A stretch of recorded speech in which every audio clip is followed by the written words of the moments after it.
rejoint. Voilà. Bonsoir Lise. Bonsoir. Bonsoir. Ok, donc en fait, pour récapituler rapidement pour Lise, donc en fait, en général, dans le Z Atelier, la première partie consiste à discuter des dernières fonctionnalités de Zilio, voilà, ce qui s'est un peu passé dans l'actualité de Zilio, et surtout, hein, l'idée, c'est de recueillir des feedbacks, des retours d'expérience sur ces fonctionnalités, ce qui était positif, c'est toujours bon à entendre, et puis ce qui était un peu moins positif, ce qui manquait, quelques difficultés, quelques problèmes d'expérience utilisateur, pourquoi pas. Alors, on ne peut pas s'éterniser non plus sur un petit sujet en particulier, ça peut être adressé plus tard, voire le lendemain. Mais voilà, l'idée, c'était de discuter entre nous de ce qui a vraiment bien fonctionné, un peu moins bien. Et donc là, j'ai une petite présentation et quelques sujets qui peuvent nous servir de support. Donc ça va être la première moitié. Je pense qu'on va essayer de faire 30 minutes là-dessus. Ensuite, on va parler de la première surprise, peut-être un quart d'heure, et puis 5-10 minutes sur la deuxième surprise. Et on parlera rapidement de la roadmap pour les 3 prochains mois. Okay. Donc le premier sujet, le gros sujet, hein, en fait, qui date de l'année dernière, hein, qui a déjà démarré l'hiver dernier, c'est le support du desktop, donc tablette et desktop, avec la refonte de l'interface pour sortir du monde mobile, parce que le Zilio a longtemps été spécifique au mobile. Et une fois qu'on a adressé toutes les fonctionnalités du mobile, tout ce qui était possible de faire sur mobile, on a étendu l'outil pour supporter tablette et desktop, avec un outil qui est devenu responsive, où à tout moment on peut basculer sur les modes tablette et desktop. On a forcément des nouveaux composants qui sont venus renforcer l'outillage, comme les tableaux éditables. On a aussi amélioré les composants graphiques. On a rajouté des composants comme mosaïque, les commentaires. Enfin, il y a eu beaucoup de composants qui sont venus compléter la palette, qui sont un peu différents, en tout cas plus utiles dans un mode desktop. On a rajouté aussi la notion de container. Donc ça a été très bien accueilli, vraiment une révolution, là, la possibilité d'agencer nos composants horizontales, verticales, et puis combiner avec le responsive, parce que les containers s'adaptent au périphérique. Et puis l'apparition des pop-up aussi l'année dernière, qui a vraiment agrémenté l'interface utilisateur. Alors, je te laisse passer. Ah oui, alors, est-ce qu'il y a des commentaires déjà par rapport à palette? Qu'est-ce qui a été vraiment intéressant pour vous? Je peux peut-être intervenir dans ce cas, peut-être commencer, je vais peut-être ouvrir le bal dans ce cas-là. Okay. C'est vrai que tout ça, c'est hyper intéressant, et c'est vrai que le vrai plus de Zilio, c'est justement la possibilité de faire du responsive très rapidement, sans bricoler dans tous les sens. Moi, j'arrive du monde de Bubble, et je sais que quand il faut faire du responsive, bon, ben, on y passe du temps, quoi. Donc ça, c'est vrai que c'est un vrai gain de temps, tout ça, et puis toute la liste qui est ici, ça apporte des vrais plus. Moi, j'ai encore un tout petit souci, c'est que souvent, notamment sur les listes, quand je veux faire des listes, en fait, j'ai souvent envie de créer 2 containers, un container mobile, un container desktop, et puis j'affiche l'un ou l'autre selon sauf que quand j'ai une liste à l'intérieur, j'ai plutôt donc le composant liste pour le mobile et le tableau pour le desktop. Sauf que du coup, je génère deux variables et il faut que je traîne 2 variables toujours à gérer. Et ça, c'est vrai que c'est toujours un petit peu compliqué, quoi. Voilà. C'est le petit, mais sinon, tout le reste, c'est vrai que c'est vraiment hyper pratique, et ça permet de faire des écrans super rapidement, quoi. Tout ce qu'on a, toute la liste qui est là. D'accord. Ok. Et tu sais que, alors je ne sais pas si c'est possible dans ton cas, mais 2 listes peuvent pointer sur la même variable. Ouais, mais ça veut dire que quand on appelle la variable, après, on l'a 2 fois, on l'a en mode liste et on l'a en mode tableau dans l'appel à l'appel à la donnée, plus exactement. Et j'ai l'impression que des fois, ça fonctionne pas correctement, quoi. Donc, c'est vrai que je suis toujours un petit peu embêté avec ça, mais bon, peut-être parce que j'ai pas assez creusé le sujet, c'est possible. D'accord. Bah écoute, ouais, c'est un souci, bah, tu mets un message dans le Ce que Slack. tu es en train de dire, c'est que si on nomme, si on a 2 listes, une liste pour le mobile et puis un tableau pour le desktop, si on donne le même nom de variable, Ouais. normalement, Tu peux avoir 2 listes. jusqu'au Ouais, bout. tu peux avoir deux listes qui pointent sur la même variable et Et, tu peux du coup avoir le même écran de détail, par exemple. Ça, d'accord. je pourrais- Et je pourrais te pourtant, le dire. quand on appelle la donnée, on a deux éléments différents. On voit deux éléments différents. Mais c'est pas grave. OK. C'est la même référence au final. Hmm. Voilà. OK. Sauf si tu me dis qu'il y a un bug quelque part, et dans ce cas, on regarde. Hein. Hmm. On le fait assez Ouais, bah, couramment, en fait, hmm. afficher un détail de plusieurs sources possibles. On a une appli d'intervention, par exemple, où on affiche soit sous forme d'agenda, soit sous forme de carte.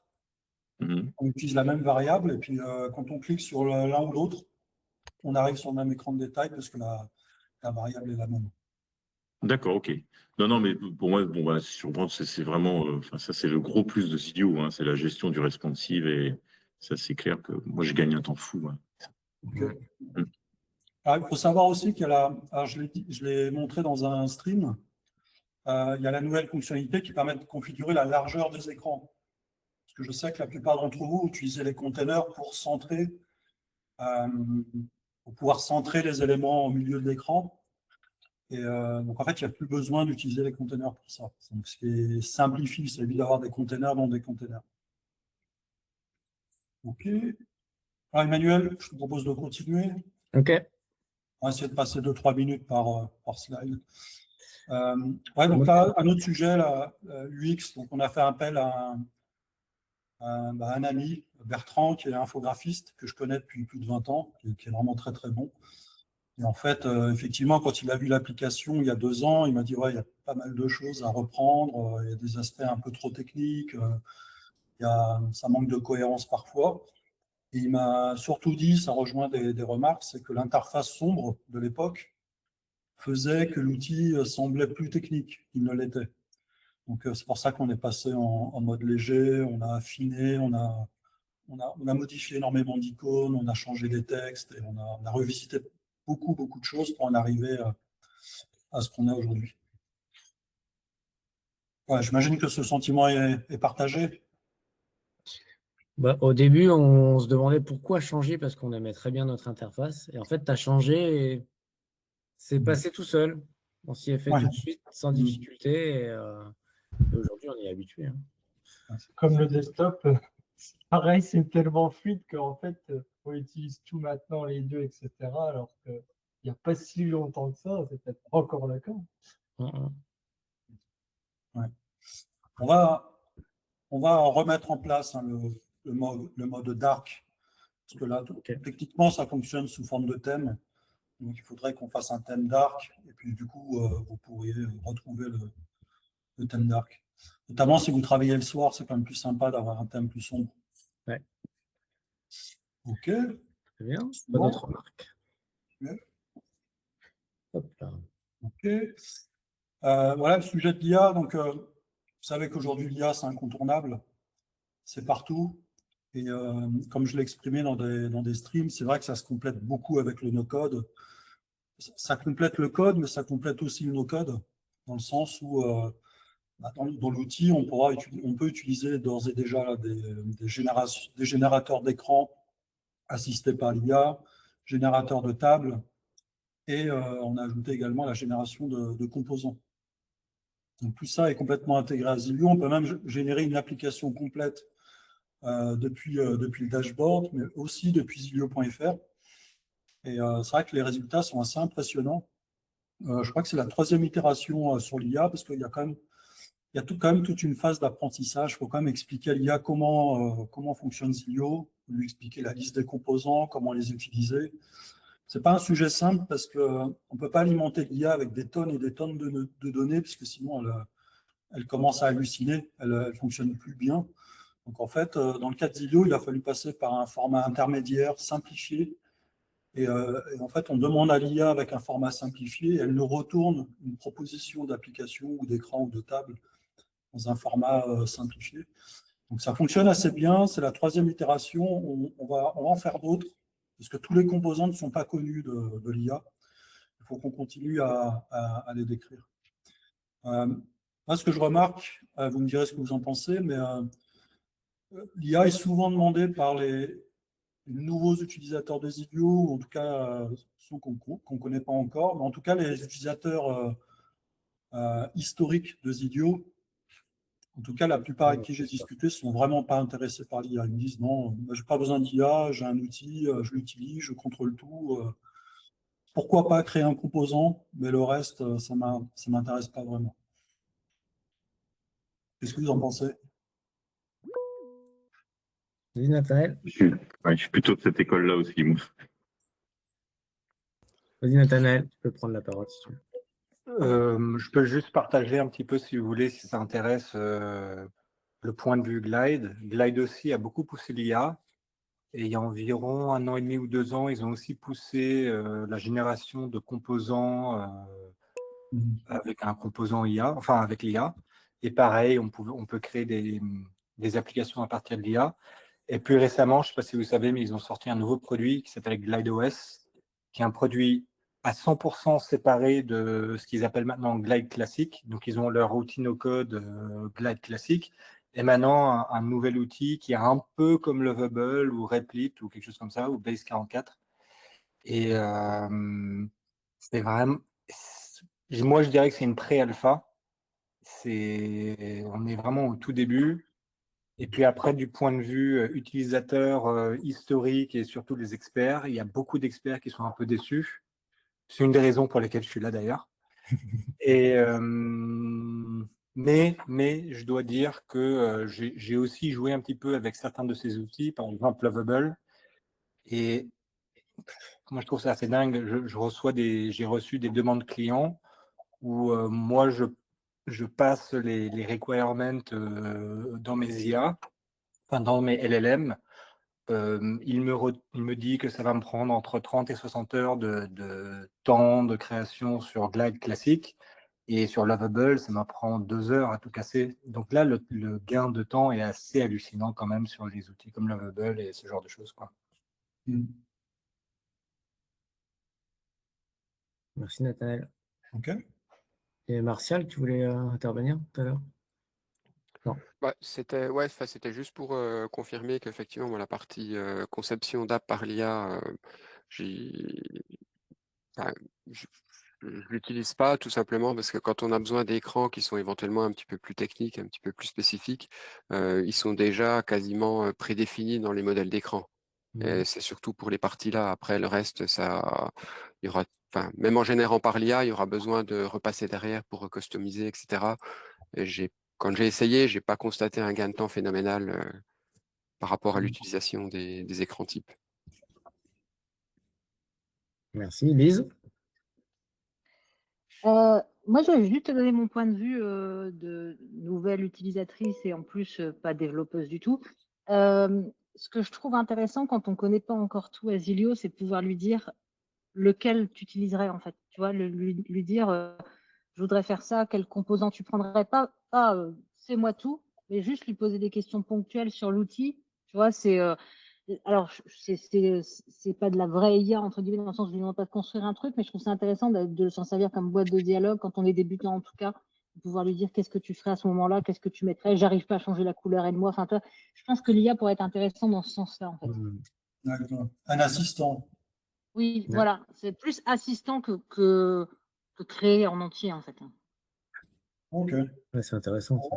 Je n'ai pas pensé. Ouais, c'est vrai. Ouais, on utilise Slack quand on a un petit besoin comme ça. Tu vois, mais je L'option me dis, cachée. ça peut être le petit aide-moi, quoi. Aide-moi, dis-moi comment le faire. Ou, Ouais. Notion fait un peu ça aussi. Ouais. Mm. On lui dit, on cherche un truc qui va nous aider, quoi, sans le faire à notre place. C'est ça. Et j'avais sur un ancien logiciel mis en place quelque chose qui s'appelait Lemon Learning, qui est un add-on que tu viens plugger sur ton site, en fait, et qui génère des petites bulles d'apprentissage pour le métier. Et c'est pareil, en fait, tu avais un chatter, et quand tu lui disais, je me rappelle plus comment on enregistre, ou je me rappelle plus comment créer une nouvelle personne, il avait une assistance, en fait. Donc, il faisait rien à ta place, mais c'était un help, quoi. Ok. Intéressant.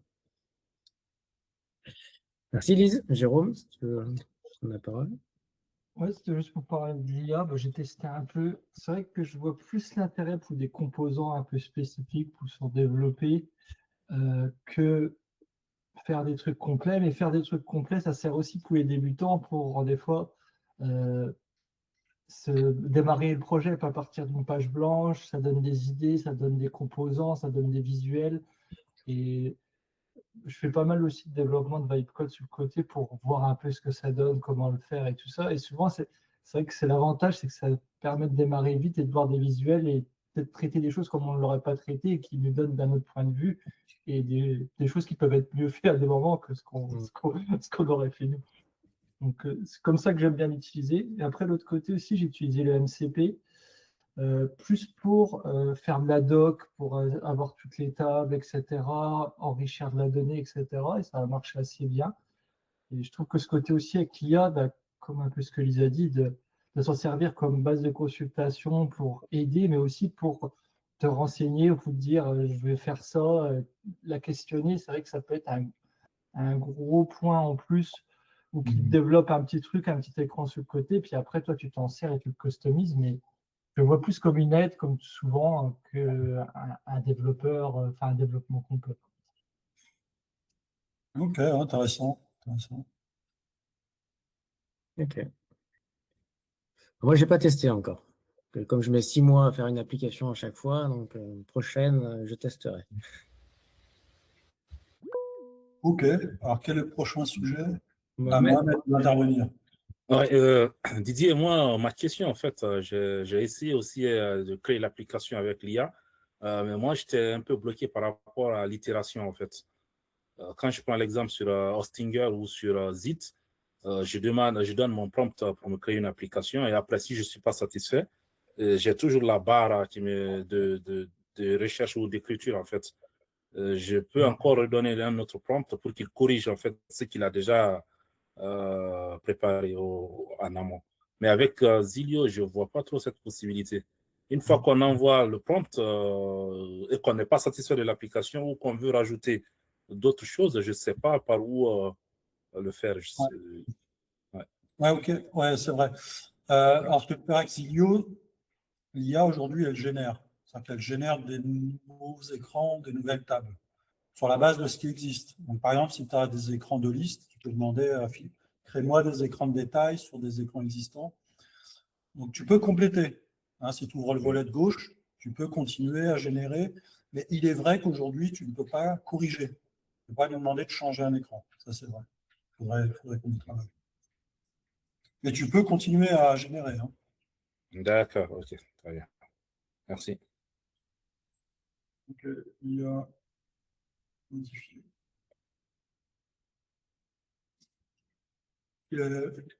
Bon, c'est le même slide. Emmanuel, je pense qu'on peut passer, s'il te plaît. Voilà. Ah, c'est ton composant, Emmanuel. Je pense que tu as vu. Ah ouais. Ah oui. Voilà, les composants, ça, j'utilise beaucoup. J'en ai fait plein. Et bon, ça ne marche pas toujours, mais une fois qu'on y arrive et qu'on a réussi à itérer, après, ça marche plutôt bien. C'est cool. Ça, c'est vraiment pratique. Notes. Ok, on a ajouté les notes également. Ah oui, les avis, les notes. Ouais. Au niveau composant, au niveau écran, au niveau action et au niveau table, il me semble. C'est quelque chose que vous utilisez? Non. Ouais, c'est bien quand on travaille à plusieurs sur l'app, ça. Ça peut être ça, ou documenter. J'ai mis un exemple, tu vois, le composant. Le composant est sélectionné, puis j'ai écrit message à confirmer avec le chef de projet. Tu as un eurodatage. Ouais. Moi, je m'en sers en liste de tâches quand j'ai des choses à faire sur les écrans de formule. Soit en renseignement pour dire bah, pourquoi j'ai fait comme ça, Ouais. soit pour mettre un truc que je dois faire plus tard ou des trucs comme ça. Je me note des infos, mais tout seul. Je me mets des petites notes pour m'en rappeler dans le temps. Ouais, moi pareil, c'est un petit peu documentation. Après, les petites notes pour me rappeler dans le temps, j'utilise plus un écran qui me sert un peu de brouillon que je mets à côté. Je sais que l'écran brouillon avec des zones de texte, c'est un peu ma to-do. Et puis les notes, c'est plus la doc, en fait. Je sépare un petit peu les deux fonctionnalités comme ça. Et puis au moins la to-do, je l'ai sur, je l'ai partout, quoi. Ouais. Et c'est vrai qu'on avait parlé aussi de la possibilité de voir toutes les notes à la fois, Mm. ce qui serait quand même utile, effectivement, pour consulter. Et Nathanaël nous dit, c'est bien ça? Ah non, non, c'est Marc-Olivier qui nous dit qu'il faudrait pouvoir les valider avec une checkbox. Ouais. C'est vrai que moi, j'utilise Google Task à chaque fois pour lister les petits trucs que j'ai à faire et je les coche par habitude. Et checkbox.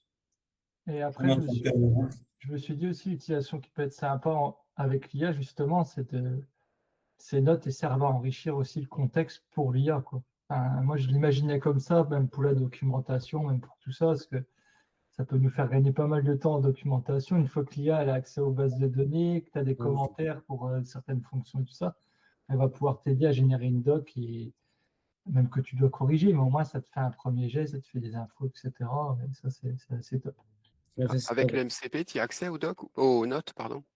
J'ai pas fait gaffe Je- quand j'ai regardé. Je ne crois pas. Enfin, comme je l'ai essayé, je ne l'ai pas vu, en tout cas. Non, justement, c'est intéressant. Là. On a ajouté que les données. Donc, ça vous permet de consulter, et d'agréger vos données, de générer des rapports. On a focalisé là-dessus, mais effectivement, on n'a pas forcément pensé à y inclure les données, pas les données, mais la définition de l'application avec les écrans, leur contenu, et puis également les notes. Ouais, c'est vrai qu'on aurait pu, on peut l'ajouter. Hein. Voilà, je l'ai noté. Là, on va agrémenter Si ça. ça te permet de créer une documentation qu'on ne fait jamais ou sur le tard, ça peut être bien. Ah, c'est plus facile à faire, du coup. Hein. Je suis assez fort en idée de feignant, il n'y a pas de souci. L'IA est plutôt bonne à générer des docs. Tout à fait. OK, sujet suivant, je regarde l'heure, hein, donc avancer. Ouais, les grandes tables, donc grand sujet, c'était le mot grand. Ouais, on a passé plus de 6 mois sur ce sujet, on a dû faire des changements d'infrastructure, on a une nouvelle base de données pour les grandes tables. Voilà, donc on est assez fiers du sujet, hein. On a vraiment des performances qui sont excellentes, on a fait vraiment des tests sur des gros volumes, hein. On a des tables qui font 10 millions de lignes et l'application réagit même plus rapidement que sur les petites tables. C'est assez impressionnant, les filtres fonctionnent très bien aussi, on peut filtrer en temps réel, on peut trier également en temps réel. Voilà, donc un sujet qui fonctionne bien, qui a quand même des coûts d'infrastructure, donc on n'a pas pu le mettre, hein, évidemment, dans le plan entreprise. Donc il est dans le plan entreprise plus. Si vous souhaitez faire des tests, on pourra vous débloquer la fonctionnalité. Et après, il y a une migration possible entre les tables standards et où tu exportes tes données et tu les recopies. Ouais, on a un ticket là-dessus, c'est Martial, je crois, qui avait fait la remarque de pouvoir basculer d'une petite table à une grande table. Donc on a un ticket effectivement là-dessus. Au pire, oui, tu peux exporter, importer. Voilà. Question de Nathanaël? Oui, j'aurais une question concernant les grandes tables. Donc, j'ai utilisé le terme grande table et petite table, c'est ça, pour les autres tables régulières, en normal? Table standard. Table standard, très bien.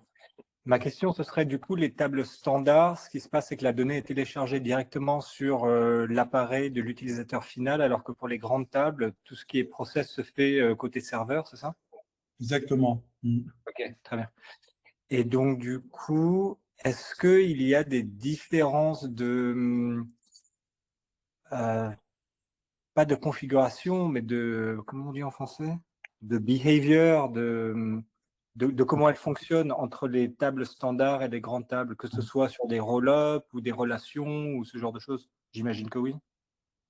Oui, on ne peut pas les traiter de la même façon. Ouais. J'ai fait un stream sur ce sujet. Ok, je regarderai. Et effectivement, quand on travaille avec des grandes tables, on a des limites sur les filtres. Parce qu'on ne peut pas filtrer côté back-end, côté serveur, avec des formules. Sur plusieurs colonnes, c'est impossible. On a fait des tests. Hein. On a fait des tris, ça prenait plus de 3/4 d'heure. Ok, très bien. C'est ce qui est tout à fait normal. Hein. Oui, oui. Mais vous avez fait un stream dédié, si tu veux. Je regarderai. OK, sujet suivant. OK, audience. Donc, audience, c'est un sujet qui n'avait pas trop élaboré dans Zilio. À l'interface, on avait 2 pauvres graphiques. Et donc, il y a quelques mois, ce n'était pas la demande d'un client en particulier, mais il y a quelques mois, on s'est dit, bon, on va peut-être améliorer cela parce que c'est quand même une fonctionnalité qui fait partie du plan entreprise. Donc, c'est censé quand même inciter les utilisateurs pro à passer en entreprise, entre autres. Hein. Et donc, on a rajouté des fonctionnalités comme le parcours utilisateur, qui a déjà été évoqué hein, dans quelques discussions et qui est très apprécié. Et souvent, on nous pose la question, comment je peux savoir comment mon app est utilisée?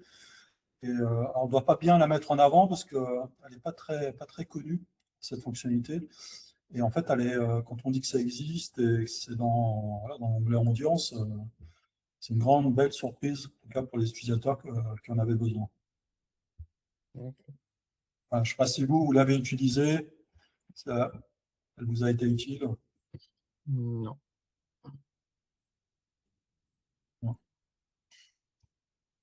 Donc, pour une application de covoiturage, on a une inscription sur 4 écrans, quelque chose comme ça, parce qu'on est sur une marketplace avec des contraintes, vous savez, qui s'appellent KYC, Know Your Customer. Donc, il faut absolument renseigner, il faut donner cette carte d'identité, permis, IBAN, adresse complète, téléphone. Tout ça, c'est obligatoire, hein, c'est réglementaire au niveau Europe. Et en fait, les fondatrices de la société cherchaient à comprendre à quel moment les utilisatrices abandonnaient l'inscription. Est-ce que c'était à l'écran numéro 1, numéro 2, numéro 3, etc. Donc ça a permis de savoir davantage ce qui se passait dans le parcours utilisateur et puis d'apporter des correctifs sur l'expérience utilisateur. Voilà. Ok, fonctionnalité suivante, le SaaS. Donc ça, on ne l'a pas vu hein, chez nos concurrents. Donc c'est la possibilité de créer son produit SaaS à partir d'apps Zillow, parce que vous pouvez créer autant d'applications Zillow que vous souhaitez, avec des actions dédiées au SaaS, avec la possibilité de créer des applications à partir d'une app modèle, mettre à jour une application lorsqu'elle a été améliorée, synchronisé après coup et publié. C'est-à-dire que, et ça je l'ai démontré dans des streams, je ne sais plus si c'est quelque chose comme le 7e et 8e, où je montre que depuis une app, comment on appelle cela, une app landing page, vous voyez, une app qu'on met dans un site web, on a la possibilité de créer, de présenter une app, de collecter des informations dans un formulaire et de payer. Et ensuite, toutes les actions se déclenchent, c'est-à-dire on a une action de création d'application, de modification d'appli et de publication d'appli. C'est-à-dire qu'en 30 secondes, le client du SaaS a pu payer une application et obtenir son application publiée, opérationnelle, avec son QR code. Donc ça a été démontré dans les streams. Alors, je sais que toi, Nico, Nicolas, tu utilises cette fonctionnalité. Oui, moi, c'est vraiment je ne crée des applications que dans ce cadre-là, en fait. Hein, donc, et c'est vrai qu'au début, il me manquait certains éléments, mais petit à petit, c'est vrai que ça a été enrichi, notamment l'action modifier application me permet vraiment de pouvoir personnaliser encore plus chacune des applis. Ça, c'est vraiment bien.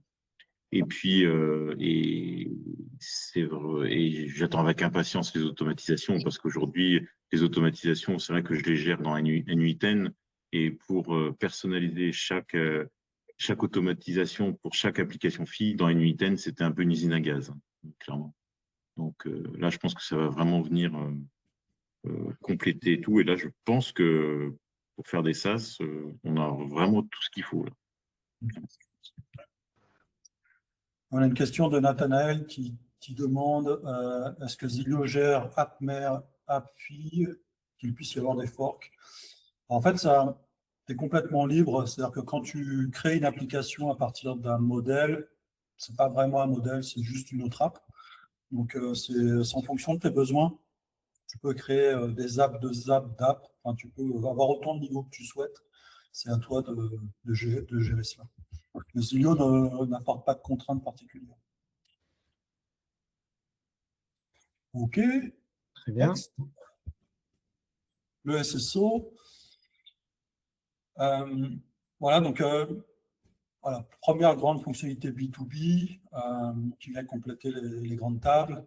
Donc la possibilité d'authentifier les utilisateurs des apps mobiles, pas du studio, hein, des apps mobiles sur un système d'authentification fourni par le client. Et donc pour cela, on a implémenté le SSO. Est-ce qu'on pourrait imaginer, j'ai une question là-dessus, est-ce qu'on pourrait imaginer justement que, mettons qu'une app, ce soit un parcours de vente, par exemple, et qu'un administrateur puisse envoyer un secure link à un autre utilisateur pour que cet utilisateur, quand il clique sur le link secure link qu'on lui a envoyé dans un email, il accède directement à l'application avec un contexte. Est-ce que c'est ça l'accès mobile basé sur un token unifié? Ce n'est pas ce que fait SSO. Hein. SSO permet d'authentifier les utilisateurs sur un système d'authentification interne à la société.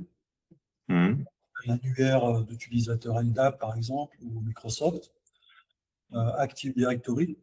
Donc, c'est vraiment quand les grandes entreprises qui ont un système d'authentification interne, donc au lieu de déclarer les utilisateurs dans ta table d'utilisateurs un par un, où on a les importants, tu vas directement authentifier tes utilisateurs sur le système du client. Il me semble que ce que tu évoques, c'est le... On a un ticket là-dessus, je crois que c'est le Magic Link, un truc comme ça. Oui, c'est ça. Ouais. Donc ça, on a un ticket là-dessus, effectivement. OK. Très bien. Pas d'autres réactions. Les boucles. C'est bien ça. Voilà, donc sujet qui est apparu il n'y a pas très longtemps, la possibilité de boucler sur des tables avec un filtre et de boucler dans un workflow. Puis là, comme vous voyez dans cet exemple, on peut avoir des branches, ça ne pose aucun souci. On n'a pas implémenté les boucles dans les boucles, on peut le faire si nécessaire. Bon, il y aura un travail quand même de présentation pour que l'utilisateur puisse s'y retrouver, hein, parce qu'une boucle dans une boucle, que ce soit en tout cas bien souligné. Voilà, donc ça c'était vraiment une des premières briques pour arriver aux automatisations. Il y a Marc-Olivier qui demande boucle for et while. Non, c'est uniquement for.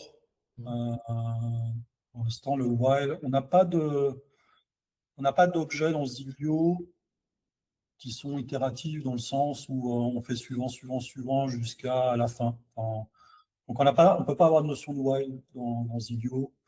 C'est une boucle sur une table qui peut être filtrée avec un max d'éléments.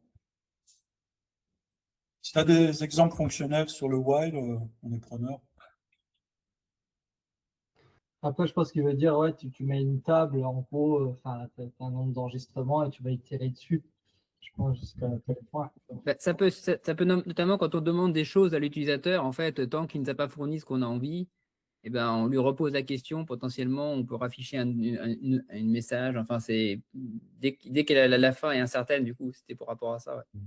Ah, ok. Et du coup, si on a la boucle while, on peut faire la for, mais l'inverse, on ne peut pas, ouais.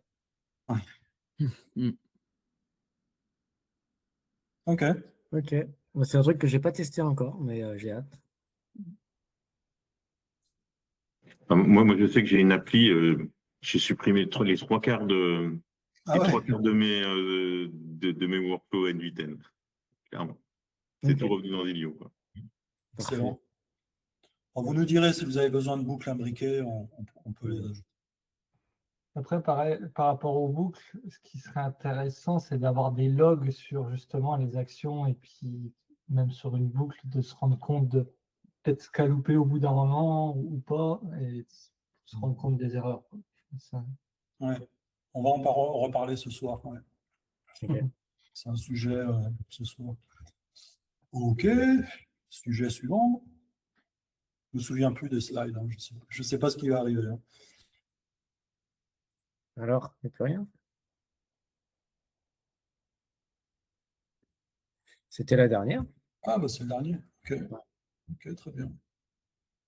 Est-ce que c'est dans le contexte des boucles, ma demande à propos de création de de sortir les produits du panier pour créer une table avec les différents produits.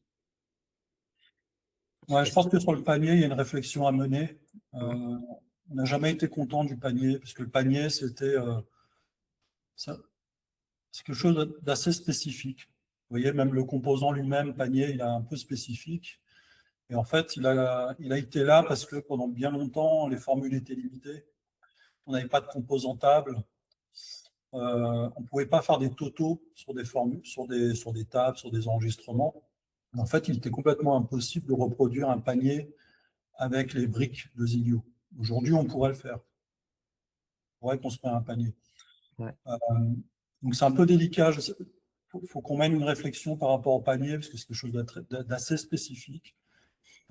Soit on le conserve tel qu'il est, et dans ce cas, on prévoit une boucle spécifique panier. On l'assume, voilà, on garde le panier et il a sa boucle. Soit on le remplace par quelque chose d'autre et on le fait rentrer dans le cadre plus large de ce qui existe. Et dans ce cas-là, il y aura moins de limites. Voilà, il faudra veiller, hein, si on fait ça, à ne pas casser les applications en cours. Mais on n'a pas du tout tranché sur le futur du panier, qui n'est pas très beau d'ailleurs, hein, dans le studio. L'affichage du panier n'est pas très sexy, il n'est pas très customisable. Il fait le boulot, il fait vraiment juste le boulot. Parfois, on nous demande un peu de customisation, on le fait, mais vraiment à tâtons parce qu'on ne sait pas ce qui va devenir. En tout cas, on ne cassera pas aux applications. Hein, ouais, parce qu'à la fin, on se retrouve avec un JSON avec toute notre commande, mais dans Zilio, on ne sait pas comment la traiter. Donc, on passe par Make pour… On a fait ça parce qu'effectivement, on ne pouvait pas faire de panier. Il y a 2-3 ans, quand on a commencé, il fallait un panier, mais les briques n'étaient pas là. OK. Alors, avant qu'on passe au prochain sujet, c'est ce que tu allais dire, Emmanuel? Si tu avais autre chose à partager à l'écran ou si je te laissais la main. Ouais. Avant de passer aux deux surprises, est-ce que vous avez des remarques quelconques sur l'outil, sur un projet que vous souhaitez démarrer, une grande limite que vous auriez identifiée, ou juste des feedbacks très positifs, hein, on prend aussi. Hein. Alors moi, je n'ai pas testé beaucoup, mais j'ai une question sur ce qui est dans la roadmap. Je crois que ce n'est pas disponible actuellement. Est-ce que le versionning est prévu? Et si oui, à quel horizon? Non, il n'est pas prévu. On en a D'accord. parlé plusieurs fois. Ce n'est pas quelque chose qu'on rejette, mais ce n'est pas une demande qui a été émise, réitérée, tu vois, par rapport à toutes les autres. D'accord. Donc, ça peut être fait. Ça peut être fait. D'ailleurs, on sait le faire. Hein. On sait le faire simplement parce qu'on sait exporter des applications, on sait les cloner, on les archive quotidiennement. C'est quelque chose qu'on saurait faire très rapidement. Par rapport à ce que vous faites déjà pour le SaaS, du coup, ça m'a fait penser à ça finalement quelque part aussi. Finalement, c'est aussi… Et quand vous allez attaquer peut-être plus les grands comptes avec les grandes tables aussi, je pense que le versionning, c'est peut-être quelque chose qui va remonter peut-être sur la pile. Ouais, je note. Parce que souvent, ils ne veulent jamais travailler directement sur la prod. Hein. C'est de travailler sur l'environnement de développement. Et si on prend l'exemple de TimeTonic, il n'y en a pas. Du coup, c'est 2 clones. Et donc, tout ce qu'on fait sur Dev, on ne peut pas le remettre sur la production facilement. Quoi.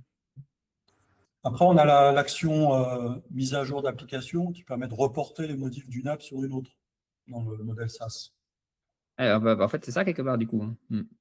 C'est pas vraiment du versionning, tu vois. Non, bien sûr, mais bon, ça, c'est les premières briques, quoi. Ça à la main.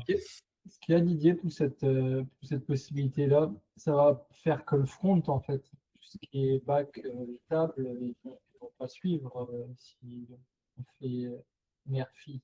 Ouais. C'est ça. Ouais, parce qu'effectivement, on considère que l'application fille, quelque part, elle a commencé à vivre, elle a commencé à avoir ses propres données. Et du coup, on ne veut pas reporter des données, vider la table depuis l'application mère. En revanche, une nouvelle table sera créée. Si une nouvelle table a été créée dans l'application mère, elle apparaît dans la file. Et effectivement, le versionning, qu'est-ce que tu verrais dans le versionning, Marc-Olivier? Tu verrais la définition de l'app? Pour moi, c'est pas tellement les données, c'est vraiment plutôt tout ce qui est métadonnées, automatisation, Parce qu'en fait, derrière, quelque part, si j'ai pour moi, une application, quand elle est en production, idéalement, si on veut tester une nouveauté et qui est assez structurante, bah, du coup, j'imagine que tu dois dupliquer on peut dupliquer complètement l'application avec tout. Mais si on teste que c'est bien, après, voilà, comment on fait pour, tu vois, pour la mettre en production? Est-ce qu'on la reduplique et on dit que c'est celle-là qui est en prod, mais si du coup, si on reduplique, le problème, c'est que les données, ça va peut-être poser un problème aussi. C'est vraiment cet enjeu-là, quoi. Ok. Donc le cycle de développement. Ouais. Parce que moi, je le fais actuellement pour un client avec Zillow et j'ai créé un caramel dev pour lequel je dev des fonctionnalités jusqu'à temps qu'ils sont testés par le client et validés. Et après, je fais manuellement tout parce que comme je ne sais pas ce qui a changé, etc., bah, je préfère refaire toutes les étapes, je note tout ce que j'ai fait et puis après, je restitue. C'est vrai que d'avoir la possibilité de gérer ça de manière un peu plus dynamique. Ouais, tu reportes manuellement. Ce qu'on pourrait imaginer aussi, c'est des différences entre applications. Tu as une modif dans une app, tu dis, tiens, mais qu'est-ce que j'ai fait depuis Ouais, enfin, comparer les différences effectivement, entre les deux, les structures, l'automatisation. Ouais. Après, je pense que c'est clairement plus pour un plan entreprise ou entreprise plus, hein, ce genre de, à mon avis, ce genre de besoin. Je suis d'accord, c'est très pointu. Ah, c'est intéressant, tu vois, j'ai envie de commencer j'ai envie de commencer ce soir. Et en plus, moi, je le fais, ça a un coût pour moi parce que je dois le faire dans tout ce que je chiffre, je vais mettre plus de dev en fonction de ça. Donc, s'il y a un coût de l'abonnement qui est plus haut, mais qui permet de faire ça, c'est sûr que c'est intéressant même pour le client, en fait. Ah, mais je pense que les grands comptes, ils sont prêts à payer pour ça sans problème. Il y a ça, il y a le temps, mais il y a surtout aussi la robustesse. Parce que du coup, tu testes sur développement, tu fais vraiment une passe complète de test, c'est bien. Tu mets en prod, mais en fait, tu as oublié de recopier un truc. J'ai fait des erreurs. Et du coup, tu as un bug alors qu'en fait, il n'était pas sur dev, quoi. Et donc là ça peut être vraiment embêtant, quoi. C'est exactement le cas que j'ai déjà Et eu. on a beau faire du mieux possible, bah, quand tu as beaucoup de modifs, tôt ou tard, il y a des choses qui passent à la trappe. Okay. J'avais une autre remarque, c'est aujourd'hui j'avais utilisé une table éditable et j'avais les détails sur une autre page. Et en fait, la table éditable ne me convenait pas, je l'ai enlevée, j'ai mis une table normale. J'ai vu qu'après que mes liens étaient cassés entre mes variables. Et en fait, si on pouvait, quand on lance la simulation de l'application, si on pouvait avoir une petite liste de toutes les choses qui sont pétées, des variables qui sont mal connectées, qui ne retrouvent pas, ça nous aiderait à débugger et à aller tout réparer. Parce que des fois, c'est vraiment quand tu vas fouiller, que tu ouvres une formule, que tu vois qu'il y a quelque chose qui était connecté, qui ne l'est plus, quoi. Ok. Donc, un rapport. Une sorte de log, ouais. Un rapport des erreurs. Tu fais référence à une variable qui n'existe plus, des choses comme ça. Ouais. Ouais, je suis d'accord. Dans un outil qui est très très moche, mais genre Power Apps de Microsoft, quand tu as des formules, des choses qui sont cassées, tu as des petits ronds rouges là, très moches qui se baladent un peu partout. Mais dans ce genre de truc, au moins tu vois tout de suite qu'il y a quelque chose qui ne va pas, quoi. Ouais. On a des petites icônes d'erreur, mais elles sont localisées à l'endroit de l'erreur. Mais c'est vrai que globalement, tu ne les vois pas. Ouais. On a Patrick qui nous rejoint. Bonsoir Patrick.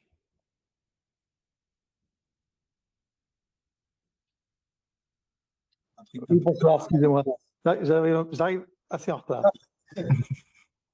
Bonsoir Patrick. Tu arrives pour les surprises. Tu arrives pour les surprises. Je n'ai pas encore eu les surprises. Là.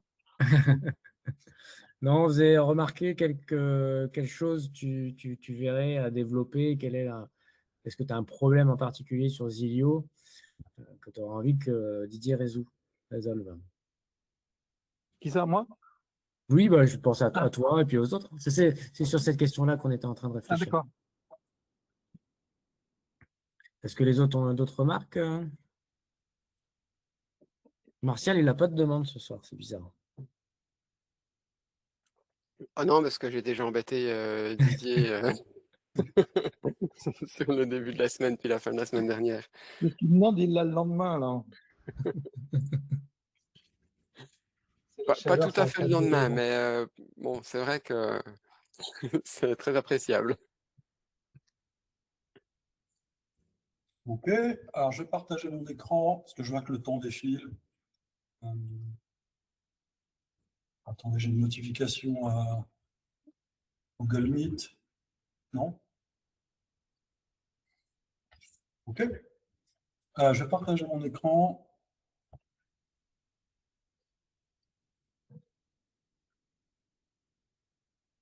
Voilà, est-ce que vous voyez mon écran? Oui. OK, donc je vais vous faire deux démos. La première arrive immédiatement. C'est le roi du teasing. Pardon? C'est le roi du teasing. Ah, je l'ai teasé cette semaine, hein, plusieurs fois. Hein. Voilà. Bon, il y a des personnes qui ont trouvé, hein, qui ont trouvé la première en tout cas. Donc je vais créer une nouvelle application, des mots. Voilà. Et normalement, vous devriez voir un nouvel onglet. Voilà. Un nouvel onglet en haut qui s'appelle Scénario. Voilà. Dans lequel vous allez avoir des automatisations. Donc on retrouve également les clics utilisateurs, hein, parce que tout est unifié à travers des scénarios. Donc on a des scénarios dans les applications, on a aussi des scénarios qui se déroulent en tâche de fond sur le serveur, qui sont complètement indépendants de l'utilisation dans l'application. Donc on va sortir 3 types d'automatisation ou scénarios. Donc c'est le terme qu'on a choisi. On ne voulait pas mettre automation ou automatisation, c'était un peu trop long d'ailleurs. Et on ne voulait pas mettre workflow parce que c'était en anglais. Et en fait, scénario, ça fonctionne très bien. On a vu que Make utilisait ce terme également. Et en plus, c'est largement inspiré de Make dans l'éditeur qu'on appellera maintenant éditeur de scénario. Donc on a 3 possibilités. On a l'exécution planifiée. Voilà, on donne un nom. Ici, relance facture, par exemple. On définit horaire, soit quotidien, soit hebdomadaire, avec voilà, le paramétrage en fonction. Moi, je vais revenir dessus. Hein. Ensuite, on a Webhook, donc la possibilité d'appeler un scénario Zilio depuis une application externe. Donc ça peut être un formulaire, ça peut être TimeTonic, hein, imaginons, mais ça peut être n'importe quel outil. Ça peut être un formulaire dans un site web, vous voyez. Vous avez un client qui a déjà un site web avec une prise de contact. Vous pouvez rediriger le formulaire sur ce webhook. Un webhook peut être appelé depuis un formulaire, pas forcément une application complexe. Ouais, pour une création d'utilisateurs automatiques. Ouais, voilà. Et puis, évidemment, événement de table. Vous allez pouvoir déclencher un scénario lorsque une ligne est modifiée, créée ou supprimée depuis n'importe quelle de vos tables. Table interne, hein, évidemment. Donc, c'est une grande table et table standard. Je vais vous proposer de commencer avec un webhook. Donc, on a un webhook ici avec, on va l'appeler détection. Je ne suis pas vraiment préparé à détection de lead. J'ai pensé à un scénario, mais on va voir. Détection nouveau lead. Donc, ça peut être un formulaire de contact sur un site. Vous avez ici l'URL du webhook. On va rajouter des variables. On va mettre le nom et le type texte. Hein, on peut le nombre. On peut utiliser le nom booléen date. On peut mettre mail. Et puis, on va mettre la société. Voilà. Ensuite, vous avez des exemples de code ici. Si jamais vous devez l'intégrer techniquement dans une app ou un formulaire, en fait, c'est juste une requête, hein, une requête HTTP assez classique, telle que vous trouvez dans tous les outils qui proposent des webhooks. OK. Je confirme. Donc ici, j'ai mon webhook. Je peux à tout moment, évidemment, modifier son paramétrage. Et ici, je vais pouvoir l'éditer. Alors, pour cela, je vais créer une table que je vais appeler prospect, un peu importe. J'ai déjà le nom. Je vais créer, qu'est-ce qu'on avait dit, email, le type email, et on va créer société, le type texte. OK. Donc la table est vide. Je retourne dans scénario ici. Et à réception de ce webhook, je vais vouloir créer une ligne. Vous voyez, c'est les mêmes actions, hein. Et d'ailleurs, c'est exactement les mêmes. Et vous remarquerez que c'est un sous-ensemble des actions. Par exemple, ici, afficher une pop-up depuis une automatisation, ça n'a pas de sens, parce qu'une automatisation se déroule en tâche de fond sur le serveur. Donc ici, attendez, j'ai une fenêtre qui me gêne. Lead. Ensuite, je choisis ma variable. Donc nom, je l'associe avec nom. Email, je l'associe avec email. Société avec société. Vous voyez, si j'ai un contexte différent, on ne propose pas les variables des écrans. Ça n'a pas de sens, parce qu'on est sur un processus en tâche de fond, encore une fois. Là, on ne propose pas les variables de mon catalogue qui est présent dans mes écrans. Donc là, vous voyez, on peut envoyer un contexte au webhook, donc une liste de données qui peuvent être exploitées. Dans ce cas-là, on va créer une ligne. Qu'est-ce qu'on peut faire d'autre? Je pourrais envoyer un mail. Ah oui, mais je n'ai pas enregistré. Ok, on va le faire. Alors, pour envoyer un mail, je vais activer ici Google, Gmail, j'active, je me connecte, je valide. Voilà, tout ça, vous connaissez, hein. Voilà, donc ici, j'ai connecté mon mail, donc je reviens ici, je vais pouvoir utiliser le mail. Je vais l'envoyer à l'admin, à zillow.com. Là, je vais mettre nouveau lead. Message. On va basculer en formule. Et ici,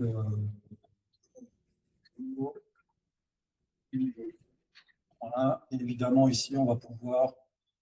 Je fais rapidement parce que je vois l'heure qui défile. Mais vous comprenez le principe, hein, j'imagine, c'est la même chose, hein. Non. Et puis, voilà, je rajoute l'email, la société.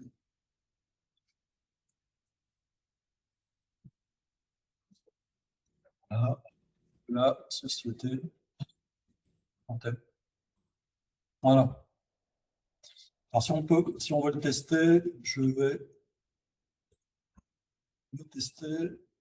J'espère que ça marche, hein. J'espère que avec l'effet Bonaldi. Donc, je saisis ici. Donc, ici, c'est un client REST. C'est un peu comme si on avait saisi dans un formulaire. Je vais le mettre en mode post, comme un formulaire. Et puis, je vais récupérer ici. Voilà, bon, c'est un peu technique, hein, mais c'est un webhook. Un webhook, c'est technique. Et en tout cas, si on utilise un format HTML, c'est quand même plus simple. Donc, ici, je vais le mettre en vue, hein, je vais dire email et simple.com, société. Voilà. Et puis, vous ne montrez pas de blanche avec une clé d'API. Donc, je vais aller dans Paramètres et je vais activer l'API Zilio. Je copie la clé et je reviens ici et je rajoute un nouveau header. Je crois que ça s'appelle X. Puis acquis. Je copie-colle. Bon, vous voyez des clés en clair, hein, mais ce n'est pas grave, hein, c'est des apps de test sur un serveur de test. Je supprimerai les apps, hein, donc c'est pas un problème. Donc, imaginez ici qu'on se trouve sur un site web, le lead renseigne les données du formulaire, on clique sur envoyer, et là on a le webhook qui s'est déclenché normalement, hein, il a été mis dans la queue. Donc je reviens ici dans scénario et je vais cliquer sur ce bouton historique. Et vous voyez ici, j'ai un historique. Donc j'ai un appel qui a eu lieu à 22h02, donc à l'instant. Le webhook a duré 2 secondes. Et on voit ici qu'on a l'exécution du step 1, step 2. Donc le step 1, c'est création. Step 2, envoi de mail. Donc, si on va dans la table lead, on devrait avoir un nouveau lead. Bon, sympa. C'est cool. un C'est point qu'on- impressionnant la difficulté que tu as eu à créer tout ça en 2 secondes, tu as connecté un mail, tu envoies un webbook. C'est vrai que tu vois la force aussi de simplifier tout ça. C'est super compliqué à la base et Ouais. ça devient des facilités quand même impressionnantes, je trouve. Quand on les a fait à la main, on se rend compte. Encore, on pourrait automatiser, hein, tu vois, ici, le création en ligne, il pourrait pré-remplir, tu vois, s'il détecte une variable qui porte exactement le même nom, on pourrait aider, on pourrait faire encore plus productif à étudier. Mais là, on va pouvoir se passer de make de plus en plus, ouais. Ouais, parce qu'ici, vous avez accès aux boucles. Mhm. Événement de table. Donc je vais choisir ici, qu'est-ce que je vais dire?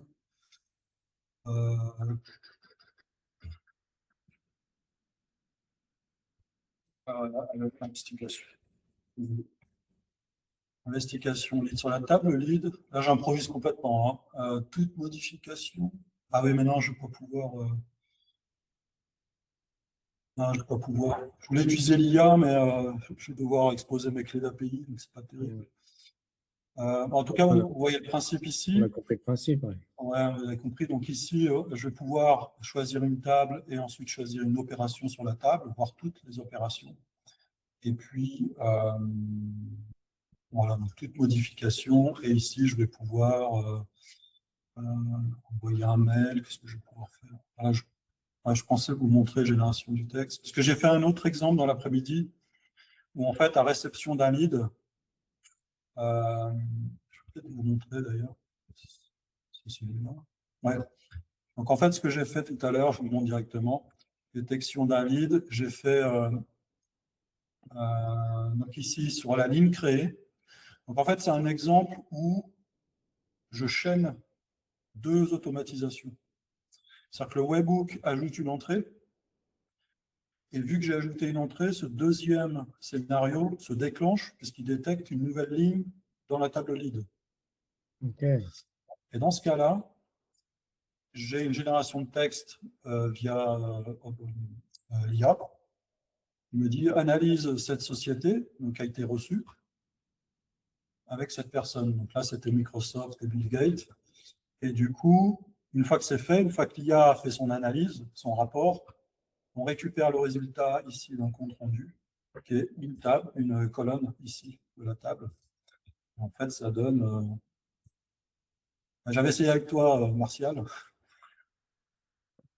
Et voilà, donc ici j'ai un rapport, ici je vous l'affiche. Bill Gates, là j'ai le rapport généré par l'IA. En fait, c'est un exemple, je crois qu'il connaissait moins Martial. Ah, L'IA, c'est qui tout à fait? Qu'est-ce que tu demandes précisément? Donc, quand j'ai demandé Bill Gates, il en savait davantage. Désolé, Martial. C'est bizarre. Et voilà, donc un autre exemple où voilà, on a pu détecter une nouvelle entrée, et, faire appel à l'IA pour renseigner une autre colonne de la table. Et puis, j'ai fait un autre test avec une boucle où on a bouclé sur table utilisateur pour envoyer un email. L'idée, c'était de faire des relances de factures, par exemple. Bon, je n'ai pas été jusqu'au bout, mais vous voyez le principe. ça, c'est Ici, pas mal. la relance des factures se fait quotidiennement à midi. On boucle sur la table utilisateur, on envoie un email.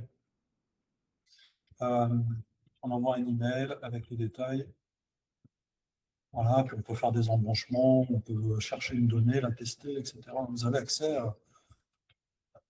à tout le panel des actions possibles sur serveur. Évidemment, par exemple, afficher une confirmation, on ne peut pas le faire dans des scénarios qui se déroulent en tâche de fou. Et quand est-ce qu'on a ça? Ce joujou. Vous l'avez ce soir, après le. Comme promis, vous l'avez ce soir après ce ZIATE. Ou bien. Voilà, on a trouvé quelques bugs qui ne sont pas très, très gênants. Donc, on va les corriger là, dans les jours qui suivent. Mais voilà, ce n'est pas bloquant, donc on livre quand même. Ça vous permet déjà d'expérimenter, de nous faire des retours. pense qu'on va prioriser ce sujet-là. Dès que vous nous faites des retours, on les prend en compte, on corrige ou on fait évoluer. Voilà, donc ça c'était le premier sujet. Qu'est-ce que vous en pensez? Au niveau du périmètre, par exemple, est-ce que c'est ce que vous attendiez? Est-ce que c'est plus? Un peu moins? Franchement, c'est déjà super évolué. Est-ce que tu as déjà géré même les webhooks? Tu as déjà géré les interactions externes assez facilement? La planification. Comme il y a des formules qu'on connaît déjà, on peut juste faire des filtres, des tri, des conditions, quoi, on va dire plus. Super Ouais. complet. Puis il y a les logs surtout. Je trouve que c'est super important. Bravo. Ouais. Voilà, là, on a un historique ici, des exécutions. On a. Ah, se redimensionne, ça, c'est pas terrible. Hein. Vous voyez, j'aime pas quand les boîtes de direct se redimensionnent. Donc, on va regarder ça. On peut trier les succès, les échecs, et on peut réinitialiser tout l'historique. C'est que sur Make, ils ont mis beaucoup de temps à faire les splits et les merges. C'est-à-dire que tu pouvais avoir des embranchements qui split suivant une condition, mais qu'à la fin, ça se rejoigne quand même vers la même fin, genre envoyer un email. Et dans beaucoup de scénarios, on était obligé de dupliquer nos éléments pour avoir ces deux embranchements. Est-ce que c'est quelque chose que toi, tu as pensé à faire? Ouais. Alors pour l'instant, on ne peut pas, parce que l'éditeur est figé. Là, si je rajoute un point de décision, je rajoute voilà, une action. Vous voyez, c'est complètement figé. Donc, si à un moment donné, tu veux merger deux branches, Ouais. Ouais, tu peux pas aller chercher ton élément. tu as intérêt à avoir du bol, hein, que ça, tu vois, que les deux puissent se réunir ici. C'est pas vraiment viable. Tu vois, il faudrait que ça merge ici. Ouais. Ce serait vraiment un coup de bol, parce que tu pourras très bien avoir d'autres conditions. Ce qu'on va faire cet été, donc ça rejoint la roadmap, donc je vais en parler un peu plus tard. On va libérer l'espace de cet éditeur. Vous allez pouvoir mettre vos actions où vous voulez, un peu comme Make. Et du coup, on pourra travailler sur le merge. À quand les actions script Zilio? C'est-à-dire, ah oui, pouvoir déclencher un JavaScript ou quelque chose. Pouvoir en fait mettre du code dans une action. Ouais. Une action de code, ouais, c'est ça. Ouais. En fait, tu peux déjà, parce qu'on a un kit de développement. Si tu prends ici dans plugin, voilà. On a sur GitHub, là, tu as toute une documentation avec des exemples. Donc, tu peux créer tes propres actions en JavaScript. Tu peux les déclarer auprès du système Zilio. Donc, en fait, tu as une partie code, une partie metadata où tu déclares ton action. Et du coup, elle apparaîtra dans l'outil. Tu vois, elle apparaîtra ici comme une nouvelle action que tu pourras insérer. Ah, c'est top ça. Ça marche avec les composants et les formules. Ok. OK. OK, bah écoutez, on passe au deuxième sujet. Ça vous va? Vraiment. OK, deuxième sujet. Alors, je ne vais pas vous le montrer directement dans l'outil. Il est moins abouti que ce premier sujet. Il ne va pas être livré là, dans les jours, dans les semaines qui suivent. C'est pour vous donner un peu de vision, parce qu'on est aussi là pour parler de vision et de roadmap. Ce n'est pas un sujet qu'on souhaitait traiter. Et d'ailleurs, on s'est un peu cassé les dents au début de Zilio, on a laissé tomber. C'est le sujet des apps natives. On se lance dans les apps natives. Et vous allez pouvoir, à partir du même outil, vous allez pouvoir publier des applications sous forme d'applications web. Vous allez aussi pouvoir créer des applications natives dans le même outil, sur la base des mêmes applications ou de la même définition d'écran et de données que vous créez. Donc, vous n'aurez pas besoin de créer une application web puis une autre dédiée aux natifs. On s'occupe des différences et on s'occupe de la difficulté de supporter différentes architectures comme Android et iOS. Donc pour cela, j'ai une petite démo à vous montrer, ce n'est pas hyper abouti, hein, mais c'est une démo plus technique qu'autre chose, qui démontre pas mal au final.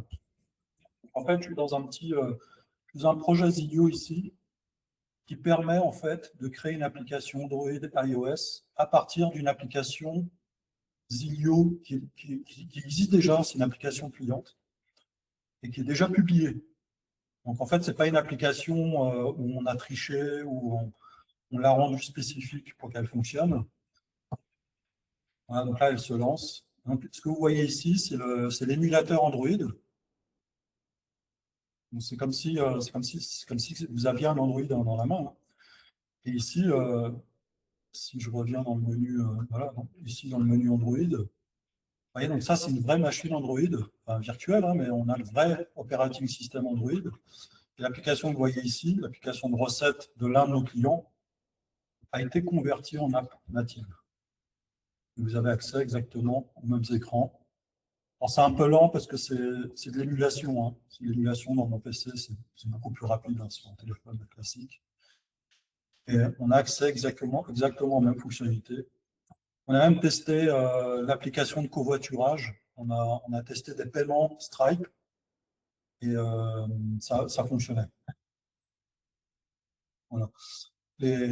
On a dû faire quelques adaptations, notamment avec les barres qu'on trouve tout en haut, les barres de statut, notamment sur iOS parce qu'elles sont un peu plus basses. Donc, ça nous force à descendre un peu l'écran dans certaines conditions. Donc, on a dû adapter dans la plateforme, hein, mais en fait, on n'a pas dû adapter l'application dans l'éditeur. Dans l'éditeur, tout reste, pour l'instant, hein, tout reste strictement identique. Donc aujourd'hui, on a un proto ici qui nous permet d'aller chercher une app, de la convertir, de la compiler, parce qu'il y a un processus de compilation. C'est ce qui fait la complexité de créer une application native. C'est qu'il faut la compiler avec un SDK Android, un SDK iOS ou Xcode. Il y a des aspects de signature également. Il faut signer une application avant de la publier. Et après, il y a toute une étape de publication qui est hyper spécifique, un peu pénible d'ailleurs, c'est hyper administratif, où il ne faut montrer patte blanche, premièrement, et puis il faut renseigner des tas d'informations sur l'application que vous souhaitez publier. Donc dans Zilio, on mettra en place un formulaire qui va faciliter tout ça, et on va même aller jusqu'à l'étape de publication sur le store. Ok. On va le maqueter cet été, donc ça fait un des sujets qu'on va traiter cet été. Et du coup, depuis Zilio, vous seriez capable de publier directement votre application dans votre compte, soit iOS, soit comment ça s'appelle, Play Store pour Android. Donc, il y a beaucoup de challenges. Je pense qu'on a dégrossi tous les sujets. On sait où on va, donc on sait là qu'on va créer un nouveau serveur dédié qui sera caché pour vous, hein, vous ne le verrez pas. C'est en fait quand vous cliquerez sur le bouton publier, ça appellera derrière, vous ne le verrez pas, mais ça appellera ce serveur qui s'occupera de tout, notamment des phases de compilation. On ne sait pas trop encore combien de temps ça va prendre, peut-être 1 ou 2 minutes pour arriver à la publication. Voilà. Après, il y a des sujets comme, il faut le savoir aussi, et tout le monde ne le sait pas forcément. Hein. Souvent, on a des clients qui nous disent « moi, je veux une app native », mais ils n'ont pas forcément anticipé toutes les contraintes d'une app native. Une app native, ça passe par un processus de revue par Google et Apple. Google, ils sont hyper flexibles. Si votre application semble correcte, elle est validée en 1 heure, elle est validée. Hein. Vous avez un mail et c'est validé, elle est directement opérationnelle. Chez Apple, c'est beaucoup plus long. C'est un processus qui peut durer plusieurs jours. Et on peut vous titiller assez facilement sur la qualité de votre application. On va vous demander des droits d'accès, accéder à votre application. Parfois, ça ne suffit pas. Vous allez avoir pas mal, souvent, des allers-retours sur votre application. Et puis, nous, c'est ce qui nous avait refroidi aussi en 2021, quand on est en 2020, je ne sais plus, quand on allait commencer à travailler. On avait un client, on avait 2 clients qui avaient été refusés par Apple. Et Apple prétextait que les applications n'étaient pas suffisamment sophistiquées et qu'elles ne justifiaient pas une application mobile. Voilà. Quand on demande des explications, on n'en a pas. On nous dit resoumettez une nouvelle version et on vous dira si c'est bon. On n'a vraiment aucune explication. On nous donne l'article, on nous dit voilà, c'est l'article 2.12.14. qui explique ça. Hein, qui, voilà, ça ne justifie pas l'usage d'un téléphone. Il n'y a pas d'exemple, on ne sait pas trop. Donc en fait, nous, on a interprété du type, peut-être que l'application, comme elle n'utilise pas la géolocalisation, par exemple, elle n'utilise pas les push notifications, des choses comme ça. C'est vrai que elle pourrait tourner sur un site web. Elle n'a pas besoin d'être vraiment native. Donc, on l'a plutôt interprété comme ça.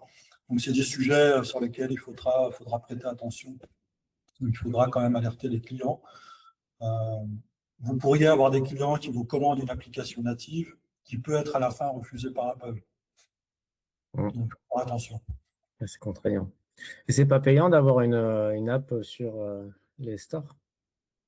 Et oui, deuxième contrainte, c'est que c'est payant. C'est que ça coûte 100 € par an chez Apple et 25 € à vie ou 25 $ chez Play Store. Okay. Donc ça, c'est effectivement, c'est contraignant. Même pour une app gratuite, hein, je précise. Et soumettre une app gratuite, c'est payant quand même. 25 $ chez Play Store, c'est très, très raisonnable. Hein. Et chez Apple, c'est 100. Et pour une app payante, Apple continue de prendre une partie, là, 30%, ou c'est fini ça? Alors, elle prend 30% sur les paiements embarqués dans l'app. Hein. Ah. 30%. Donc, si tu vends des produits numériques dans l'app, oui. Et si c'est des produits physiques, non.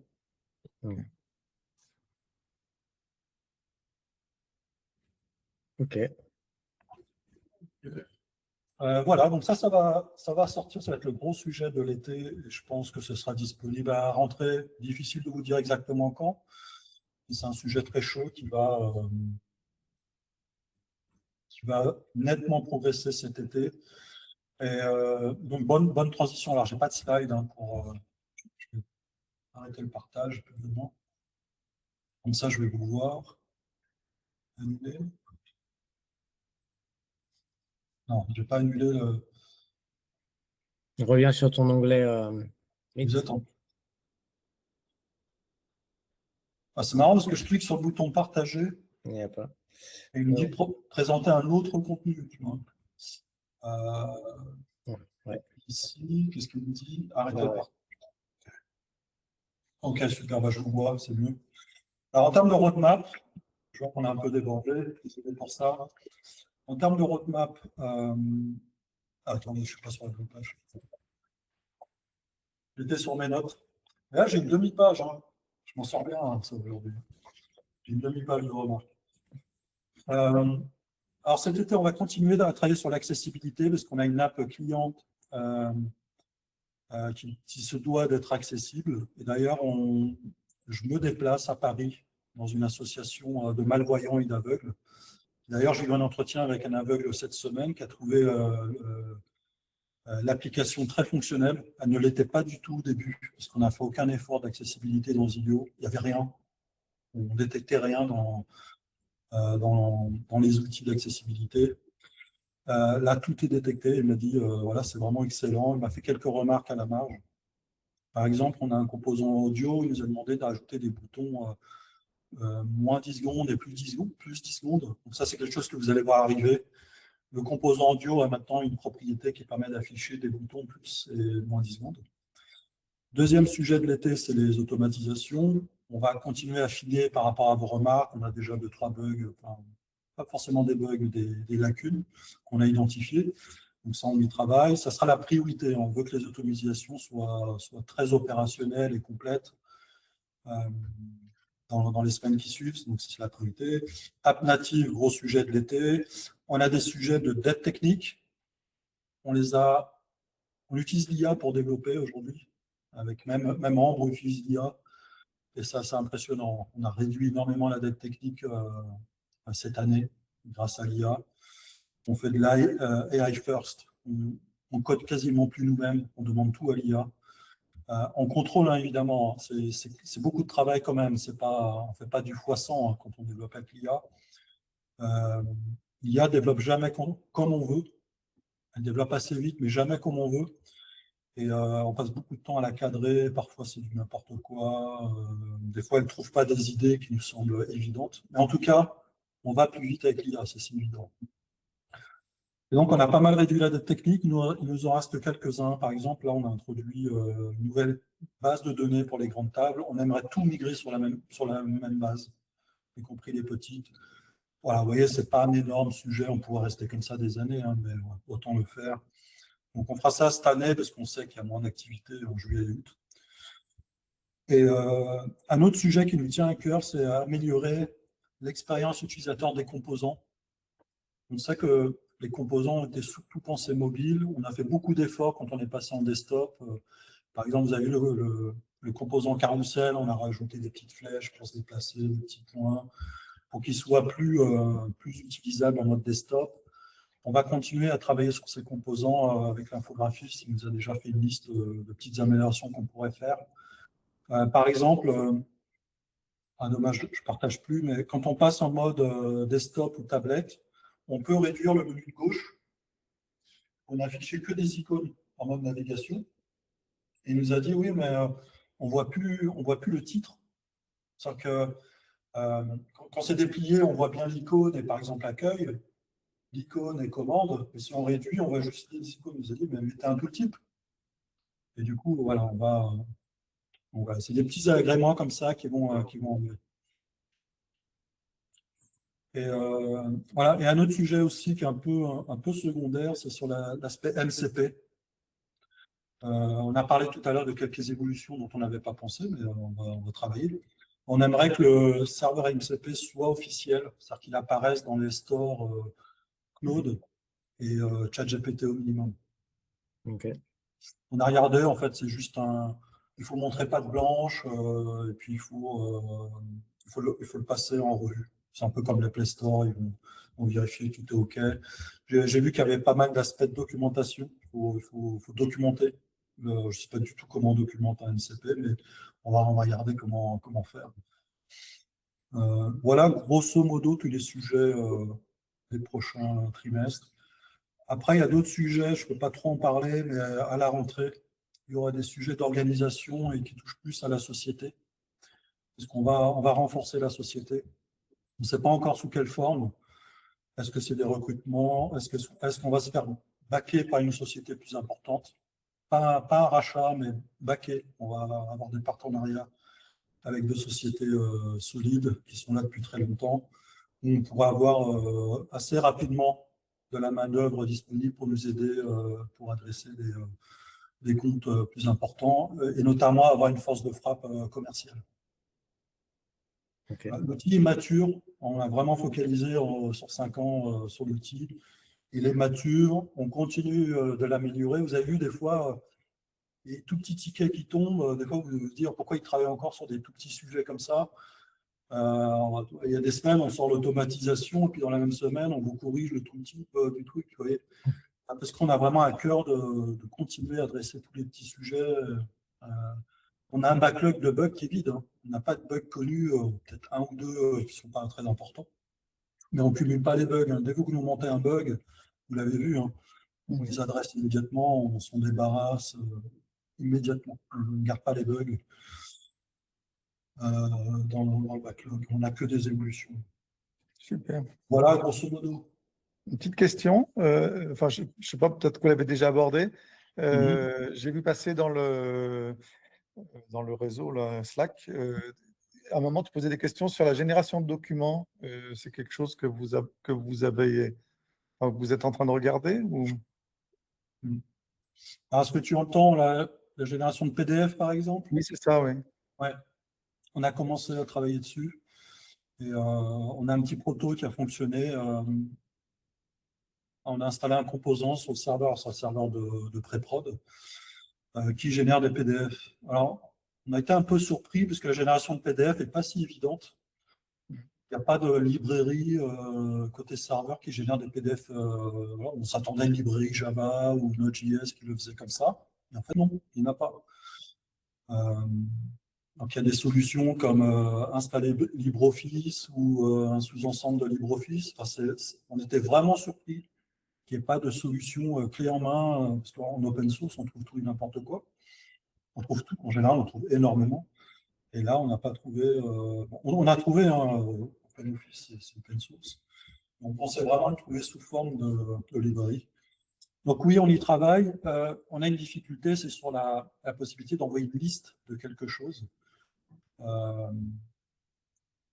Sinon, on s'est déjà envoyé des variables, par exemple. Donc on a fait un petit proto et ça fonctionne très bien. Ça va arriver, hein, ça va arriver dans les semaines qui suivent. On a démarré. Nous, ça nous paraît évident. Vous avez vu les automatisations aujourd'hui. Ajouter une génération de PDF, ça semble tellement évident. Envoyer un email, générer un PDF, ça semble tellement évident comme fonctionnalité. Donc oui, ça va arriver très très bientôt, Patrick. D'accord, merci. Je t'en prie. Je le note.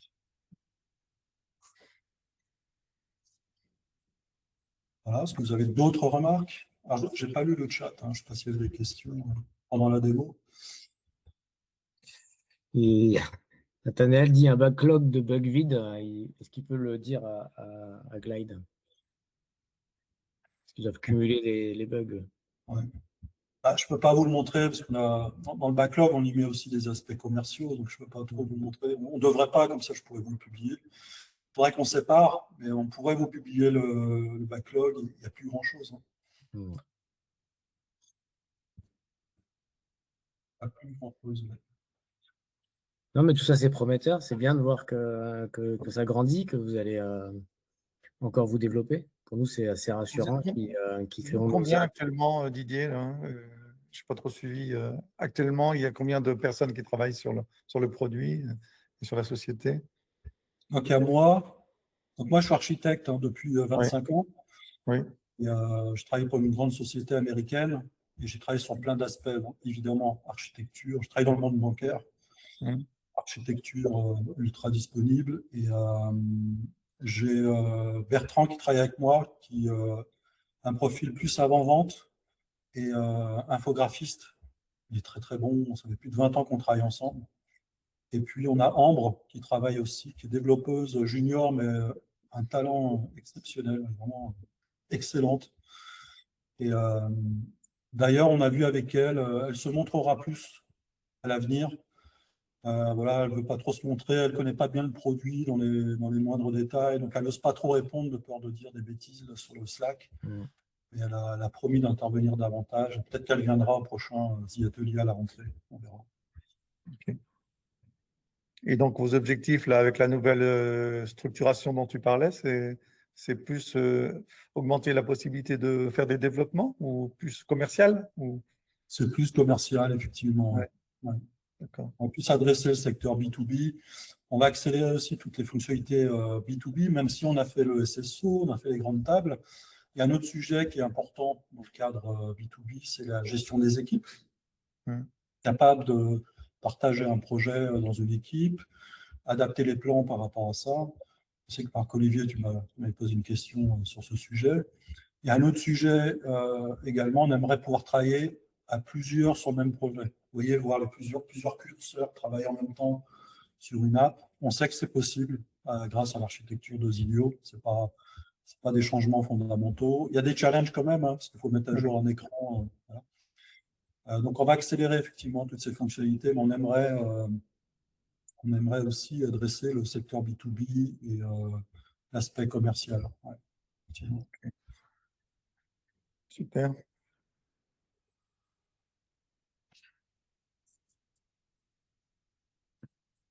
Bravo, bravo.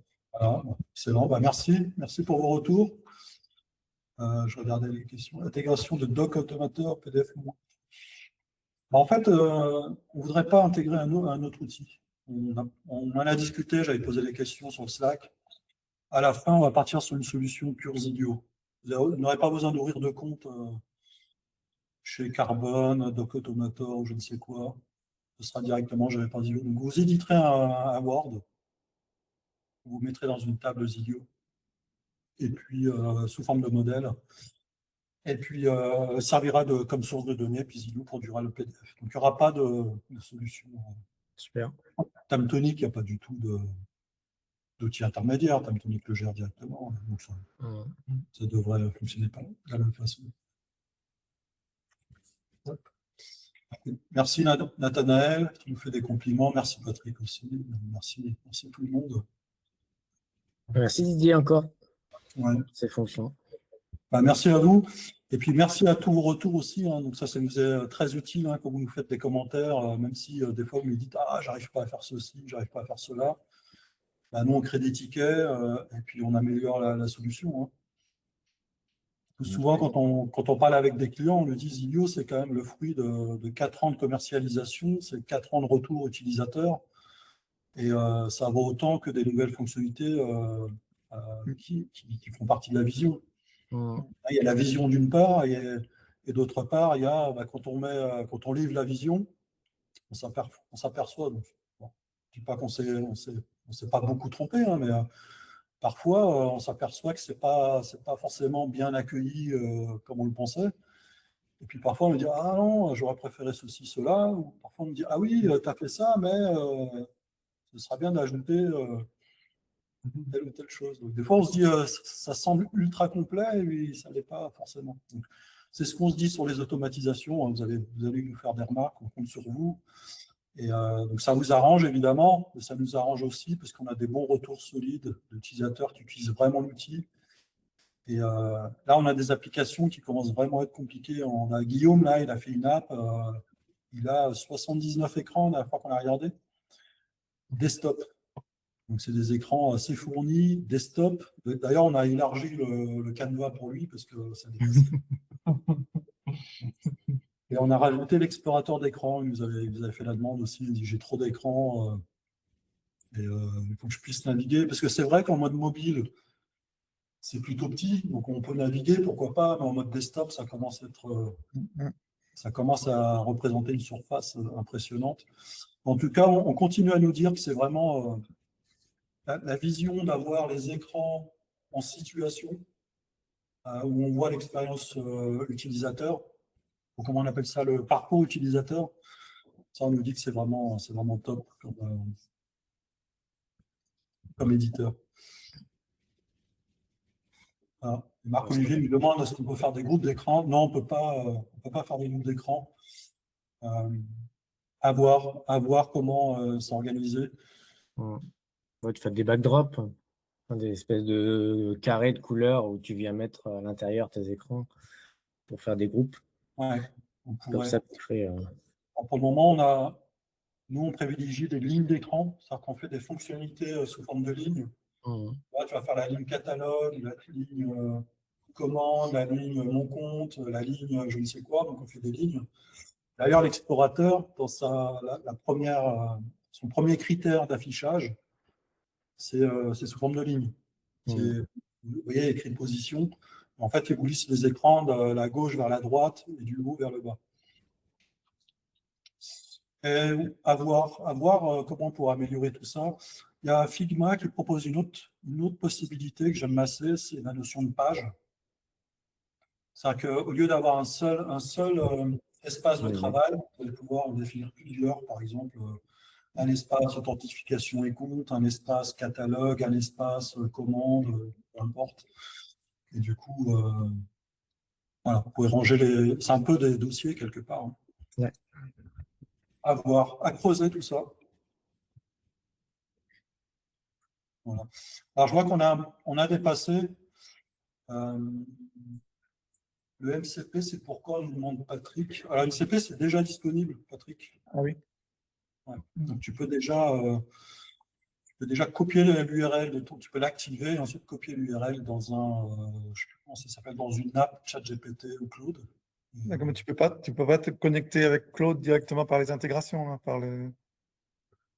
Alors, en fait, il faut que tu ailles dans les paramètres d'intégration et tu copies-colles cette URL. D'accord. Je crois que tu l'as fait, Jérôme. Oui, je l'ai fait. C'est un connecteur spécial. Il n'est pas dans le catalogue standard, justement, ce qu'il a parlé Didier tout à l'heure. Mais tu le fais très facilement. Tu as juste une ligne de code à copier. Et puis... Tu peux combiner des données de Zilio et des données de Notion, par exemple.